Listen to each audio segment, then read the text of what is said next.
का सबसे पहले मैं धन्यवाद ज्ञापित करना चाहता हूं आप सब लोगों के प्रत्यक्ष अप्रत्यक्ष सभी प्रकार के सहयोग के लिए मैं बहुत बहुत आप लोगों का धन्यवाद ज्ञापित करता हूं।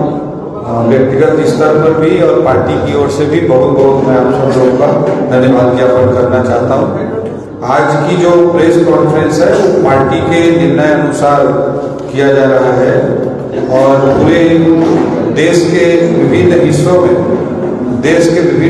में आपका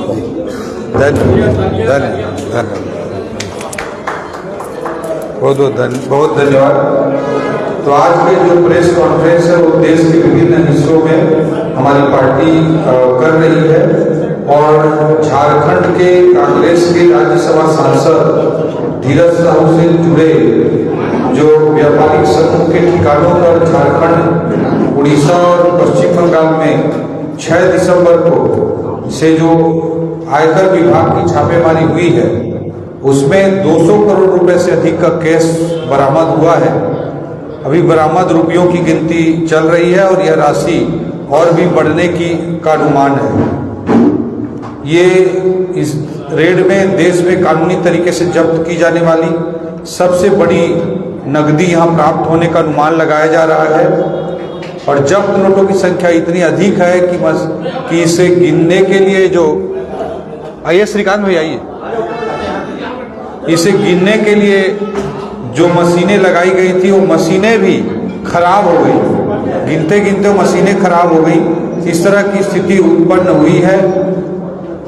बेसिकली हम यही कहना चाह रहे हैं कि आज देश की राजनीति में एक तरफ नरेंद्र मोदी जी जैसा ईमानदार नेतृत्व देश के लिए है, जो जनता से जो लोग पैसा लूट रहे हैं उसकी पाई पाई लौटानी पड़ेगी, इस बात की मोदी की गारंटी है।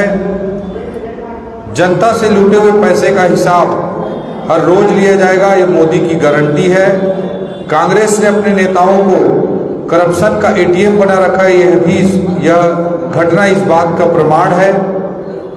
अगर एक कांग्रेसी सांसद के पास इस तरह से 200 करोड़ रुपए की नकदी पकड़ी गई है तो इसका जवाब निश्चित रूप से कांग्रेस के नेतृत्व सोनिया गांधी, राहुल गांधी, प्रियंका वाड्रा, रॉबर्ट वाड्रा, मल्लिकार्जुन खड़गे जैसे कांग्रेस के नेतृत्व को इसका जवाब देना चाहिए। छत्तीसगढ़ में पूर्व मुख्यमंत्री भूपेश बघेल जी को भी इसका जवाब निश्चित रूप से देना चाहिए। कांग्रेस और राहुल गांधी मोहब्बत की दुकान की बात करते थे। उस मोहब्बत की दुकान से जब मोहब्बत की दुकान की एक फ्रेंचाइजी के गल्ले में 200 करोड़ रुपए निकल रहा है तो राहुल गांधी के दुकान की कल्पना ही की जा सकती है। इंडी अलायंस, घमंडिया अलायंस इस तरह के करतूत कर रहा है और देश को इस तरह से लूटने की इनकी योजना है। इसीलिए सांप और नेवले जैसे कभी एक हो गए हों उस तरह से सभी पार्टियां एक होकर के देश में नरेंद्र मोदी जी के खिलाफ काम कर रही हैं, भारतीय जनता पार्टी के खिलाफ काम कर रही हैं। कांग्रेस से जो धीरज साहू है वो 2 बार लोकसभा का चुनाव लड़ चुके हैं और दोनों बार उनको वहां पराजय मिली थी और तीसरी बार उनको राज्यसभा का सांसद भी बनाया गया है। कांग्रेस से उनका इस तरह का गहरा रिश्ता है। आप फोटोग्राफ देखे होंगे कि आप फोटोग्राफ देख सकते हैं, ये छापे की तस्वीरें हैं जिसमें 200 करोड़ रुपए की बरामदगी हुई है। 250 हो गया, वो लगातार बढ़ते जा रहा है, मशीनें खराब हो जा रही हैं उसको गिनने में, कांग्रेस के भ्रष्टाचार को गिनने में।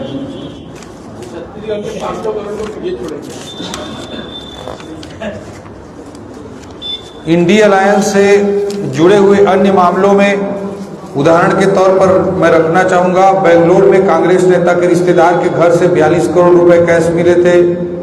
यूपी विधानसभा चुनाव के समय आईटी की रेड में पीयूष जैन के यहाँ से 200 करोड़ रुपए कैश मिले थे। जुलाई 2022 में ममता बनर्जी के मंत्री पार्थ चटर्जी के ठिकानों से लगभग 50 करोड़ कैश और करोड़ों के गोल्ड मिले थे।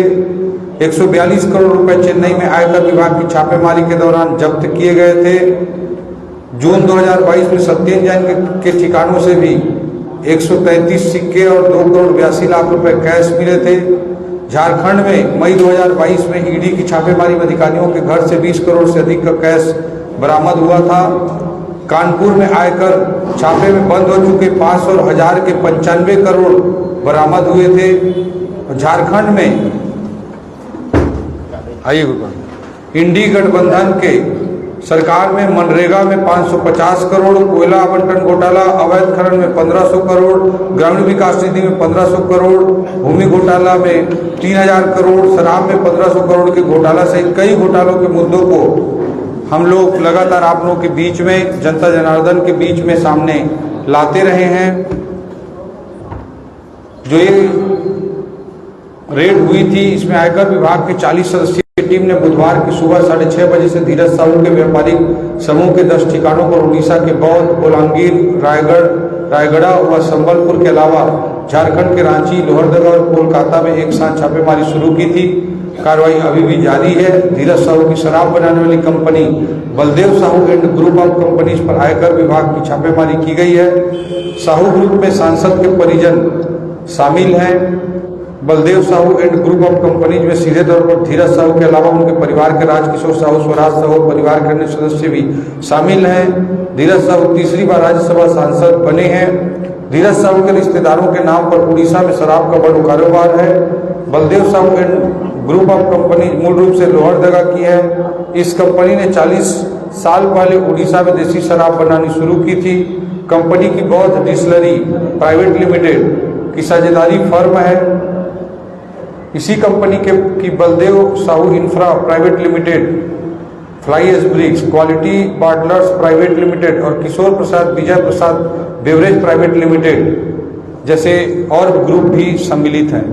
तो कांग्रेस और उससे जुड़े हुए लोग किस तरह से भ्रष्टाचार करके देश को लूटने का काम कर रहे हैं, इसका एक और उदाहरण धीरज साहू के रेड से, झारखंड के इस रेड से, झारखंड के इस व्यक्ति के रेड से सामने आया है।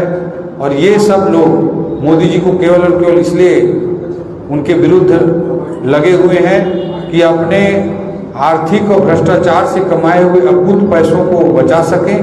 यही काम बाकी लोग कर रहे हैं। अगर देश को हमको आगे ले जाना है तो मोदी जी का नेतृत्व, मोदी जी का ईमानदार नेतृत्व हमेशा हम सब के लिए जरूरी है। और अभी बहुत जल्द देश में लोकसभा में जनादेश के लिए हम जनता जनार्दन के बीच में जाएंगे। उसके लिए हम सब लोग प्रतिबद्ध हैं कि नरेंद्र मोदी जी को हम सामने फिर से हैट्रिक विजयश्री दिलाएंगे ताकि देश को एक ईमानदार नेतृत्व मिल सके। इसीलिए आज की ये प्रेस कॉन्फ्रेंस आप लोगों के बीच, आप लोगों की उपस्थिति में रखी गई है और आप सब लोगों का की अच्छी उपस्थिति हमको प्राप्त हुई है, उसके लिए मैं बहुत बहुत धन्यवाद ज्ञापित करता हूँ।